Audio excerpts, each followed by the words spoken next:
अस्सलाम वालेकुम मेरे प्यारे दोस्तों, उम्मीद है सब खैरियत ना होंगे। और अज की रेसिपी बना रही है मिर्ची पकौड़ा। बहुत ही मज़ेदार और इसकी फीलिंग तैयार करेंगे, ये टेस्टी बनाओगे और ये अंदर फ्लेवर बहुत ही ज़बरदस्त होगा, बहुत ही चटपटा खटास होगी ये अंदर। और कभी जो मूड नहीं होंदा ना कुछ भी पकाने का, तो मज़ेदार ये रेसिपी तुम बना सकते हो। बहुत ही मज़ेदार लगेगी, जिन्होंं भुख नहीं भी होएगी उन्होंने भी भुख लग जाएगी। हरिया मिर्चा लिया वा और हरिया मिर्चा मैं बड़िया लिया वा क्योंकि पकौड़े बनाने लगे इन्हों के। और ये मैं बीज निकालूंगी। अगर हरिया मिर्चा ज़्यादा तिखियां वा तो तुम बीज निकाल सकते, अगर नहीं तिखियां यानी कि नॉर्मल या ज़्यादा तेज़ नहीं है तो फिर तुम ये बीज बेशक ना निकालियो। पर मैं बीज निकालूंगी, तक बीज वैसे भी निकालूंगी थोड़े जे, क्योंकि ये अंदर फिलिंग करनी है और फिलिंग करने लिए थोड़े जे बीज कम होने चाहिए। अगर बीज ज़्यादा हो गए तो फिलिंग अच्छी नहीं होएगी यदि। और ये मैं बीज सारे इस तरह निकालूंगी। तुम चमची ना छुरी ना किसी तरह भी बीज निकाल सकते हैं। पूरा कट नहीं लगाना, सिर्फ थोड़ा जहा कट लगाना वा। और अच्छी तरह आ देखो बीज ये निकालने में सारिया मिर्चा तो मैं बीज निकाल लूँगी। अगर चैनल को सबसक्राइब नहीं किया तो जल्दी ना जाके सबसक्राइब कर दो, बेल आइकन प्रेस कर दो ताकि तुहानू हर आने वाली वीडियो मिल सके। चटखारेदार इसकी फिलिंग होगी, बहुत ही मज़ेदार। और ये लिए मैं ली आ इमली, ठीक है ना। इमली मैं भिगो लिया सी और गुठलियाँ ये मैं निकाल लिया हुई वा। और एक अद्धी ये रह भी गई है तो मैं निकाल लेंदी आ। और ये मैं पाऊँगी चाट मसाला फुल भर के 1 चम्मच चाट मसाला और इमली। और ये मैं पाऊँगी हसबे ज़रूरत नमक, ठीक है ना। नमक अपने टेस्ट के हिसाब से इस्तेमाल करांगे, आधा चम्मच है नमक का। और इन्हें मिक्स कर लेना वा ये अंदर। बहुत ही ज़बरदस्त और चस्केदार ये रेसिपी जी है ना, बहुत मज़ा आने वाला।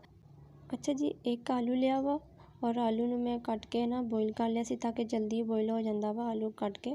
और इनू हुण मैं एक साइड ते करूँगी और अच्छी तरह ये अंदर जो चीज़ा ऐड होंगे ना वो मैं तुहानू शेयर करूँगी। और आ लिया वा मैं कीमे ने मैं अच्छी तरह बॉयल कर लिया सी। ये लसन और हल्दी नमक पा के मैं अच्छी तरह बॉयल कर लिया। बॉयल करने तो बाद कीमे नू मैं कुट लिया, ठीक है ना, बारीक बारीक पीस लिया अच्छी तरह। और अगर तुम नहीं कुटना बेशक ना कुटियो। अगर ये चिकन ऐड करना हो चिकन कट सकते। मैं बड़े गोश्त का कीमा इस्तेमाल कर रही हूँ, ठीक है ना। इन्हों अच्छी तरह ये अंदर मिक्स करूँगी ताकि ये अंदर अच्छी तरह मिक्स हो जाए और आलू अच्छी तरह मैश हो जाए। और ये जो चीज़ें ऐड होंगी वो भी मैं तुहानू शेयर करूँगी। चैनल को सबसक्राइब नहीं किया तो जल्दी ना सबसक्राइब भी कर दिया करो।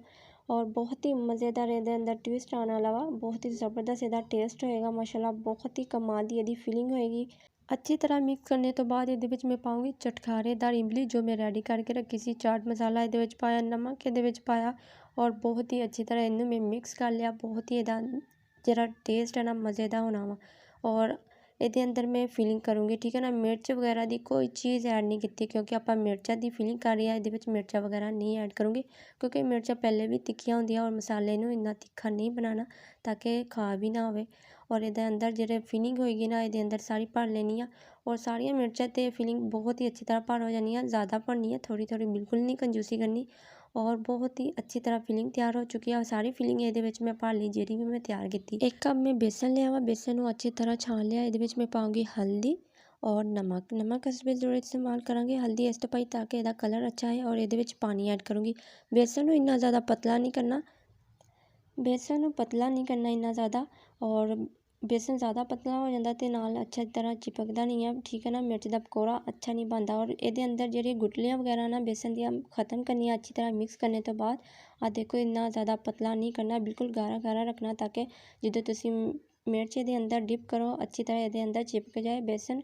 और अगर बेसन मोटा भी होंदा वा बिच 2 नंबरी होंदी है बेसन दे। अगर बेसन तुहाडे कोल खालस नहीं है ना तुम कॉर्नफ्लोर ऐड कर लियो ताकि अच्छी तरह चिपक जाएगा ये नाल। और बहुत ही अच्छा इसका टेस्ट आएगा। अग बिल्कुल स्लो रखनी, इन्नी ज़्यादा अग नहीं रखनी। अच्छा जी, आ देखो बहुत ही ज़बरदस्त और क्रिस्पी पकौड़े बननगे। जी फिलिंग है ना माशाल्लाह बहुत ही मज़ेदार होनी है।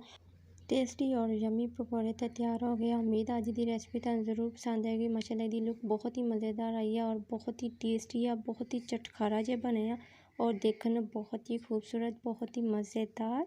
उम्मीद है तुहानू जरूर पसंद आएगी। अब चैनल को सबसक्राइब नहीं किया तो जल्दी ना जाके सबसक्राइब कर दो और मज़ेदार रेसिपी ट्राई करके ज़रूर देखियो, तुहानू जरूर पसंद आएगी। अगर जो सालन बनाने का दिल ना करे तो आप बना लियो।